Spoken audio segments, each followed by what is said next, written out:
Assalamualaikum warahmatullahi wabarakatuh. Hari ini kita akan membahas tentang profesi. Kalau kemarin kita membahas tentang etika profesi dan juga contoh kasusnya, hari ini lebih mendetail tentang profesi. Nah, profesi ini berasal dari bahasa Latin yaitu professius. Dan menurut istilah, itu profesi suatu pekerjaan yang semula dihubungkan dengan sumpah dan janji yang bersifat religius. Dan seseorang yang memiliki profesi berarti mempunyai ikatan batin dengan pekerjaannya. Ya, karena tadi kita sudah menyebutkan bahwa profesi itu mempunyai atau dihubungkan dengan sumpah dan janji yang bersifat religius.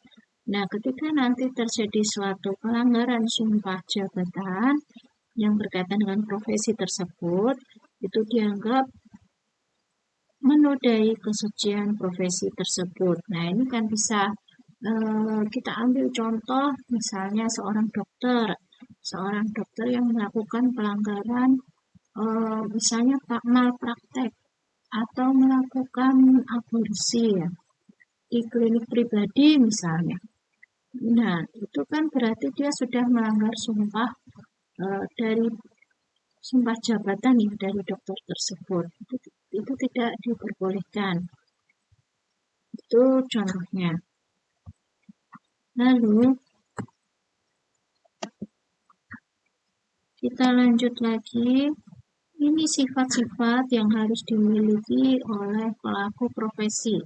Jadi yang pertama, dia harus menguasai ilmu secara mendalam sesuai dengan bidangnya. Dan seorang profesional itu pasti akan menjalankan pekerjaannya sesuai dengan ilmunya ya. Jadi tidak melakukan penyimpangan gitu. Kalau dia tidak mengetahui ilmu sesuatu gitu, dia tidak akan melakukan gitu. Dan dia bekerja sesuai dengan apa yang sudah dia kuasai. Gitu. Lalu dia bisa mengkonversi ilmu menjadi keterampilan. Dan karena dia itu seorang profesional, maka harus menjunjung etika dan juga integritas dari profesinya. Bisa dikatakan profesional ketika seseorang itu menjalankan profesinya secara benar menurut nilai-nilai norma. Lalu yang kelima, seorang profesional itu harus memerlukan sebuah komitmen, tanggung jawab, kejujuran, lalu dia bisa menguasai materi atau keahlian atau ilmu yang sesuai dengan bidangnya tadi, dan bisa menjadi bagian dari masyarakat profesional. Berikut adalah ciri atau sifat yang melekat pada profesi. Jadi, karena tadi kita sudah membahas bahwa seorang yang memiliki profesi itu harus bisa menguasai ilmunya secara mendalam, maka dibutuhkan suatu pengetahuan khusus. Ya, biasanya itu keahlian dan keterampilannya itu dimiliki berkat pendidikan atau pelatihan atau pengalaman bertahun-tahun. Jadi supaya dia bisa bekerja dengan profesional. Lalu ada suatu kode etik yang mengikat dirinya dengan profesinya.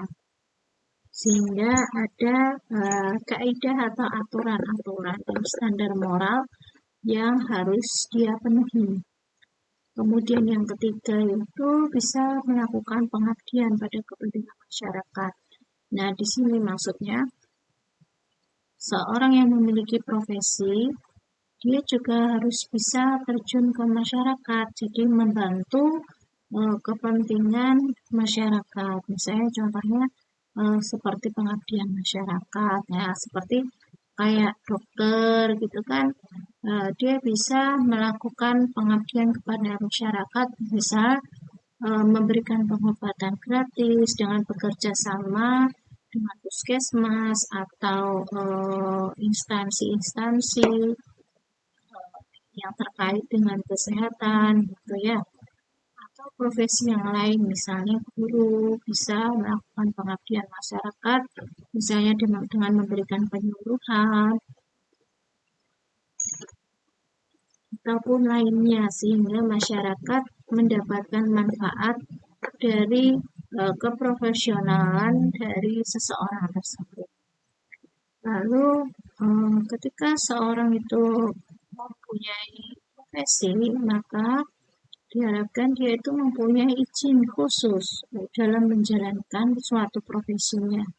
Misalnya tadi kayak dokter ya, dokter itu kan mempunyai izin khusus ketika dia menjalankan profesinya. Ataupun guru, itu ada sertifikasi guru, lalu ada dosen, sertifikasi dosen, dan juga profesi lainnya. Nah, ini setiap profesi tersebut yang berkaitan dengan kepentingan masyarakat, di mana nilai-nilai kemanusiaan itu berupa keselamatan, keamanan, kelangsungan hidup, dan sebagainya itu terlebih dahulu harus mempunyai izin khusus. Jadi biasanya orang-orang yang memiliki profesi itu berada di bawah naungan organisasi profesi. Jadi dia menjadi anggota dari organisasi profesi tersebut. Ini adalah ciri seorang disebut profesional. Jadi yang pertama dia harus mempunyai pengetahuan yang tinggi sesuai bidangnya. Selain itu juga memiliki keterampilan dan dia juga bisa dekat dengan masyarakat, jadi memberikan pengabdian kepada masyarakat, lalu tanggap terhadap masalah klien, paham terhadap isu-isu dan isu-isu etis serta tata nilai kliennya, dan bisa melakukan pendekatan secara interdisipliner, multidisipliner, serta bisa bekerja sama dengan orang lain gitu. Dan juga kerjasama ini bisa dengan orang yang sama profesinya ataupun beda profesinya gitu. Serta dia harus menjunjung tinggi etika dan melakukan aturan-aturan yang sudah ada di dalam kode etik profesi. Syarat profesionalisme yang dimiliki oleh pekerja IT. Nah, ini kita lebih fokus ke IT-nya ya. Jadi yang pertama memang mempunyai dasar ilmu yang kuat dalam bidangnya sebagai bagian dari masyarakat, teknologi, dan masyarakat ilmu pengetahuan. Jadi di sini maksudnya itu kita mempunyai pengetahuan atau ilmu yang berkaitan dengan teknologi. Gitu. Lalu yang kedua, kita bisa melakukan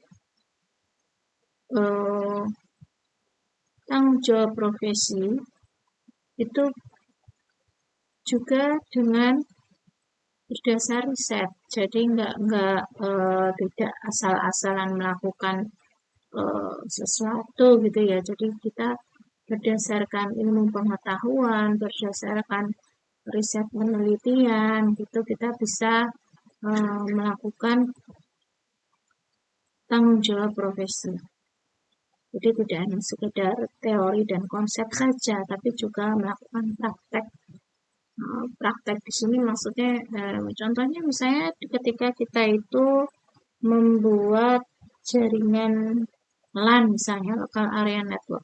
Itu nggak hanya berdasar teori saja, tapi kita juga bisa benar-benar praktek melakukan menghubungkan antara jaringan-jaringan yang skalanya LAN gitu ya, antara komputer satu dengan komputer yang lain itu saling terhubung dengan jaringan LAN gitu.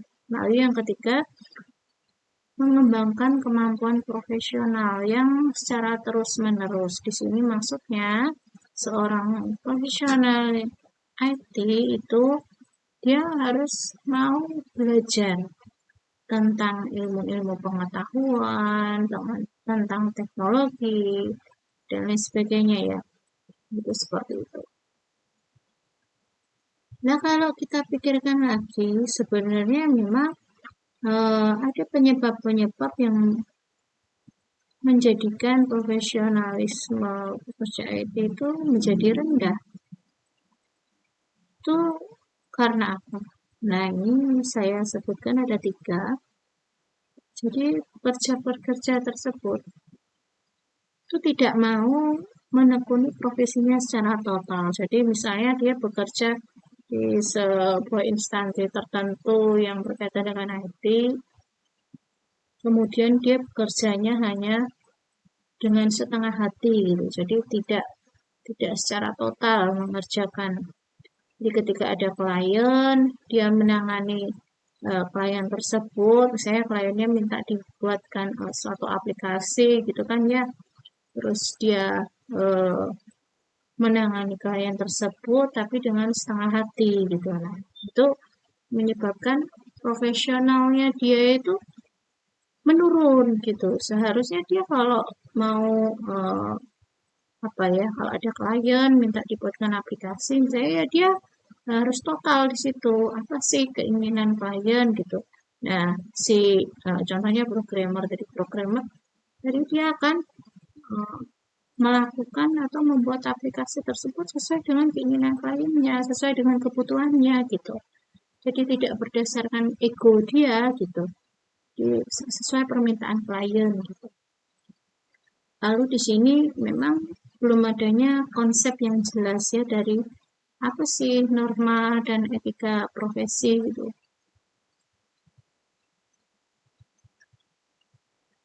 Lalu kalau organisasi profesi itu memang setiap ini ada ya, misalnya kayak untuk cyber security itu ada organisasi profesinya sendiri. Lalu untuk programmer yang bahasa pemrogramannya Java, misalnya dia ada sendiri gitu. Jadi seperti terkotak-kotak gitu.